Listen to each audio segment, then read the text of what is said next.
Hi guys! It's 5:10 p.m. here in Vienna, Austria. And in the Philippines, it's 12:10 na ng gabi. So ngayon guys, super dilim na dito sa Vienna guys. Kapag winter, 4 p.m., madilim na. So today guys, ito ang aming lunch and dinner.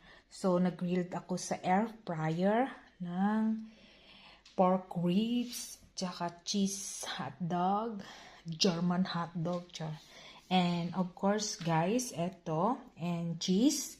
So, eto yung aming, ngayon guys. And of course guys, hindi mawawala ang aking pinakapaboritong salad. So this is my kind of salad guys. Lettuce, pepino, apple, and grapes. And of course, rice is life. And